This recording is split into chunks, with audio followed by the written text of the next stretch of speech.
What the fuck?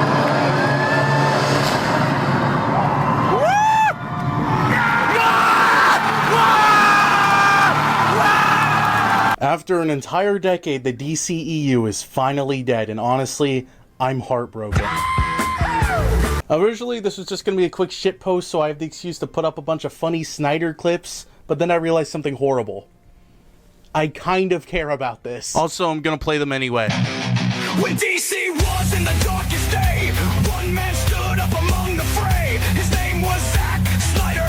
God bless, save DC from this awful mess. Selling cheap porn to kids. WB is disgusting. Now, if it was expensive porn, it would be a different story. I don't want this to be a video strictly sucking off James Gunn and acting like Zack Snyder is the worst filmmaker ever, but more so, I just want to talk about how fucking weird the entire DCEU has been, and this strange thing the internet has done where they've pitted James Gunn and Zack Snyder against each other like it's a presidential election, and they all rally for the removal of James Gunn because fuck James Gunn. Fuck you, James Gunn. James Gunn turned the DCEU into the DC LGBTQ. They're forcing your kids to be a certain way. And that's, you know what it is. James Gunn's head looks like the Fortress of Solitude. And I think that's why these James Gunn babies or morphodites or whatever the fuck they are come at me the way they do. They fear my manly presence. It's just so interesting that the internet has started this rivalry that doesn't actually exist because DC had no idea what the hell they were doing. This all started in 2013 with Man of Steel. This was the first movie of the franchise, so it's either gonna break the DCEU or make it. It fucking killed it. Okay, I mean, it's not like a bad movie. It didn't do horrible, but you know what I mean. The DCEU is obviously a response to the MCU, but they're gonna do things a little bit differently, maybe have more of an edgier approach. Probably because that just worked for DC's biggest character, Batman, so why not do that with Superman? But here's the thing, there's a reason you don't do that with Superman. Two can play at that game. Man of Steel is a movie I think is boring as shit and I just don't like it, but I could maybe see why some people like it. Now the next movie, Batman v Superman, is also boring as shit and somehow has too much stuff crammed into it. Superhero movies shouldn't be bright and colorful. No, they should be gray, gritty, and realistic. If Jimmy Olsen was real, he'd be shot in the head by terrorists, motherfucker. In the real world, heroes don't get there in time. This shit is realistic, and you will feel the crippling pain of shit, sorry, that's for later. Instead of being fun superhero movies, these were character dramas about why Batman and Superman want to kill people with fucking guns. But the problem is, nobody wants to watch a movie where both iconic characters aren't acting like themselves just so they can fight. I mean, obviously these movies have an audience, somehow. James Gunn fans, I'm sorry to say this, and I mean this respectfully, but I hope it's not true. You guys remind me of school shooters. But these movies did a terrible job at catering to families. Younger viewers did not give a single shit watching these. Look at how out of place this Doritos collaboration looks. Batman fucking brands people like cattle. I don't want to eat his Doritos. The toys for Man of Steel tell all. They had to make up designs that weren't in the movie because their only characters were Denim Man and Black Suit Man. I'm not saying every single superhero movie should only be for 7-year-olds playing with action figures and baby bottles, but I just don't think people want to watch a Superman movie that looks like a 9/11 documentary.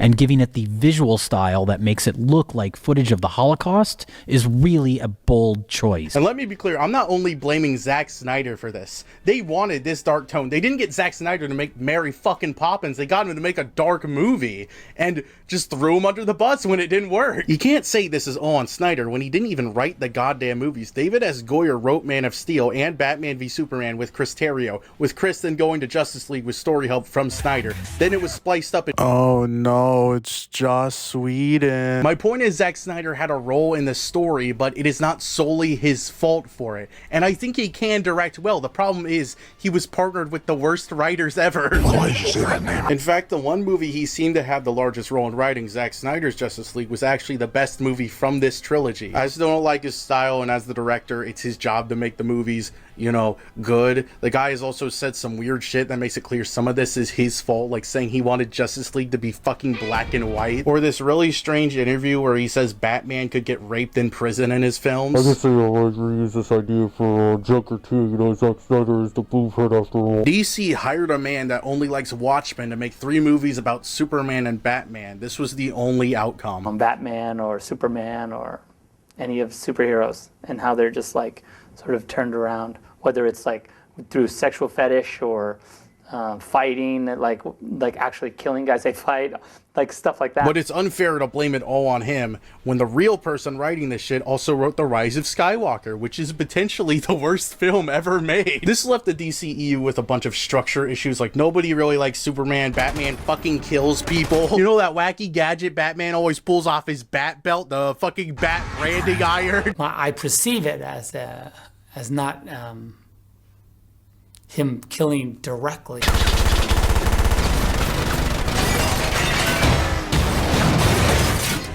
Then Justice League was completely ruined, so stuff set up in Batman v Superman was just not happening anymore. Besides, who's gonna give you a reach around? And it got to the point where Batman had no solo film in this universe, but Shazam had 2. Harley Quinn had 1 more movie than Batman, and she has 1 movie. Again, this isn't just about Snyder over here, because the DCEU suffered a lot from having what I like to call baffling nightmare shit movies, and I think they were the master at them. Suicide Squad 2016 is a movie that was probably already gonna be bad, that was cut up again to be the worst shit ever made. You want no beef? You don't want no beef? You don't want no beef? The first half might be my favorite thing this franchise has produced. It's genuinely incomprehensible. You're being introduced to character after character. Harley Quinn, Joker, Killer Croc, fucking Diablo 3, Deadshot. That's not true. That's a lie. This whole sequence is edited like a trailer, maybe because it was edited by the people that made the fucking trailer. So there's all these title cards with all this random bullshit on screen. Text that says Captain Boomerang has a unicorn fetish. That's another thing. I kind of watch porn relating to ponies. What? What? It's called clopping. Show a little class, man. Is this a quirky joke? Are they trying to do a Deadpool thing? Why are they saying he likes to get down like that? James Gunn was all in the cameras. It makes you wonder what he did after that scene. What did they do after that scene? Did they all do each other after that scene? They probably did. Because that's how they get down. Then bam, you're introduced to the man who can climb anything. Then you're introduced to Katana. This is Katana. She's got my back. She does fucking nothing in this movie. I don't know why she's here. This is Katana. She's got my back. After the first 30 minutes, the movie immediately just loses its luster because it's really only one of a kind when you're getting whiplashed to scene after scene of licensed music. Then, of course, this movie introduced to the world Jared Leto Joker. This bird is baked. I am now going to detail every single thing I hate about this Joker.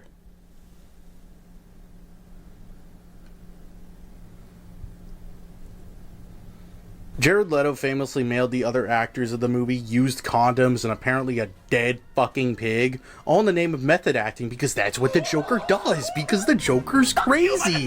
And the fact that I was giving used condoms to people, which was not true. We can say that right now. That is not true. It was not true. Wait, why is he trying to cover his tracks now? He admitted to getting down like that. How about the gifts you gave everyone? Rats, bullets, a hog. Where did that come from? Don't forget the anal beads, Who did you send anal beads to? the used condoms. It's for freaks.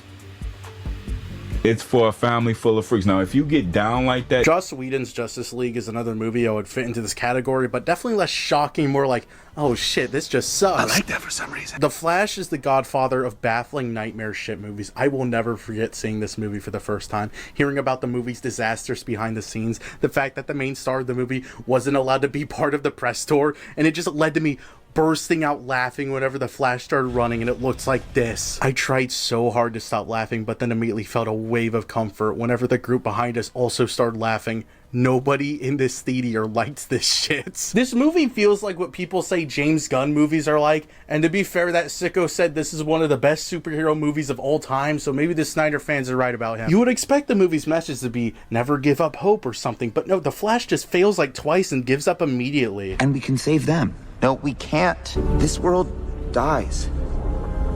Today. Barry lets his friends die in this fucking Minecraft super flatland in the entirety of Earth and just goes back to his own universe after they've only saved him. Is that not fucking insane? He comes off as an actual psychopath. Now, I guess you could say it's about learning to let go and not dwell on the past, and you know, that would be a great sentiment if this entire movie wasn't about dwelling on the past, like bringing back Michael Keaton, or the 3-minute scene that happens right before this, or a bunch of dead actors are revived with Gmod CGI. Would have been great if that didn't happen. The infant did not survive. But honestly, the baffling nightmare shit movies are kind of why I'm gonna miss the DCEU. I will never have a theater experience like The Flash ever again.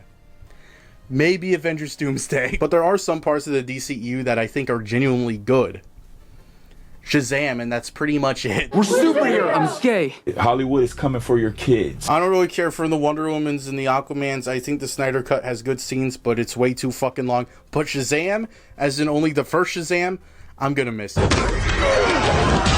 I know Zachary Levi is questionable. He was Purple Herald after all, but if anything else could be brought over to the DCU, I would not mind it being Shazam. Even though all the kids are like 39 now. I didn't think this through. I just like the first Shazam. The vibe of this movie does not match the DCEU's vibe at this point in time at all, and not in a horrible cobbled together way like Suicide Squad or Justice League either. It was just created as a stupid fun superhero movie and it works. It's so funny because there's a scene where Billy is throwing Superman and Batman toys. These guys are like fucking war criminals in this universe that blow people apart with machine guns. They wouldn't have toys. Look at this, Billy. It's the bullet that Batman fired into a fleeing criminal's head. Honestly, I get where Snyder fans are coming from. I may not like the movies, but if I did, imagine your favorite franchise just gets fucking erased. I would be pissed. And most of them kind of just expect to be listened to now because hashtag release the Snyder Cut worked, so why not rally for Snyder again? But that movie only happened because of the pandemic. DC had nothing to release, so they just fixed up a movie that already got released. But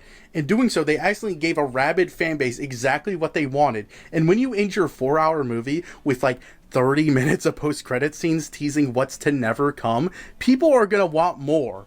And boy, they wanted more back.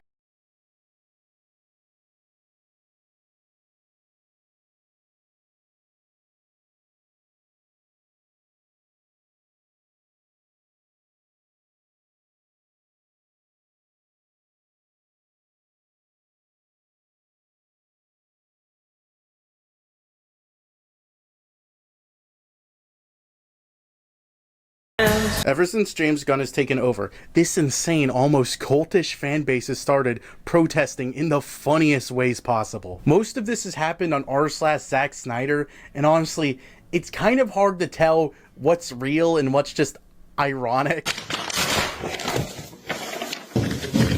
I like crypto, but guilty by association. Crap. Especially with that one post telling people to spoil Gunn's Superman and reserve tickets without buying them, which is not a thing. Or posts saying they should make the rest of Snyder's Justice League trilogy with AI, and sometimes they actually attempt it. Thanos was not right. The value of a single life is immeasurable. Our greatest strength is not in power, but in hope. Thanks for the engagement, everyone. Just remember, you've never been through our lives for the last 2 years. And if you support James Gunn, you might as well register yourself as a sexual predator. It's not a rumor. One of my favorite things these guys did was spend hundreds of dollars on displaying Snyder shit on an LED truck, and nobody is looking at it or cares. We came here to New York to make a statement. And here it is. Fans worldwide want Zack Snyder's Justice League 2 and 3. They have their giant watermark next to, of course, hashtag wallets closed. Yes, we keep wallets open. What else are you keeping open, clown? What the fuck does that mean? What What does he mean by that? Nicholas Holt and David Cornsweat sound like two 8-year-olds in a sandbox talking to each other. They sound like little kids. The way that what's his Lexus? What's the actor's name? Nicholas Holt. Another good one was this guy that came to San Diego Comic-Con holding a sign in protest and just glared at James Gunn the entire time during the Peacemaker panel, trying to instill fear into his soul or blow up his head with his mind or something. Mira qué basura, es que feo, Feo. I will give them this. Their passion is admirable. This isn't just a grift. This is something they really care about. But also, it's really funny. Speaking of Ultraman, Ultraman didn't do anything. He didn't do anything. He was just around. And I guess he wrote him as being retarded. Hashtag Gunn fan smackdown. James Gunn needs to get fired and jailed. Arrest this guy, please. Arrest this. You know what? Kill this guy. Just kill him. And just to be fair, there are definitely shitty James Gunn fans. There's shitty fans in any fan base. Some people think that man can do no wrong for some reason, but compared to the Snyder guys, it's just a completely different breed of rabid fan base that is really entertaining. He can't even say Dennis. It looks like he's saying he's playing tennis. I'm gonna take tennis. I'm gonna take tennis. Man, what a loser.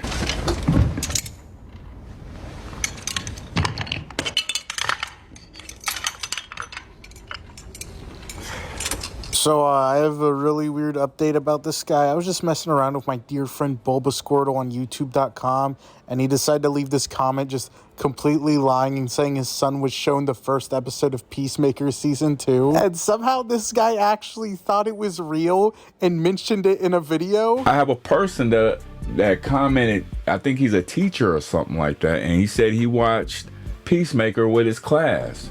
And now the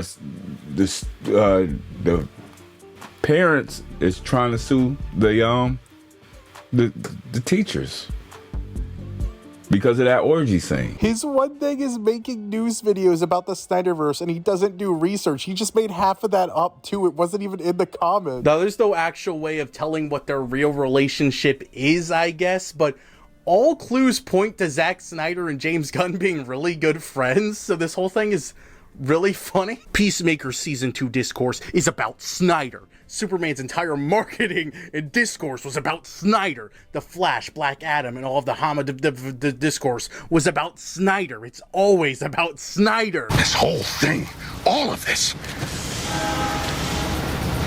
it's all about me. I may like the James Gunn shit more than the Snyder stuff, but I definitely don't think his work is above criticism. Peacemaker is a great show, but half of it is John Cena's sad music mental breakdown montages. I also feel like most of his scripts should have probably had one more look over. I think he might be one of the most cracked writers in Hollywood. He wrote a movie and 2 long-ass TV shows in 1 year, but sometimes details just don't line up. My coterie of supervillains is 6 feet fucking under. There you see, Batman doesn't kill people.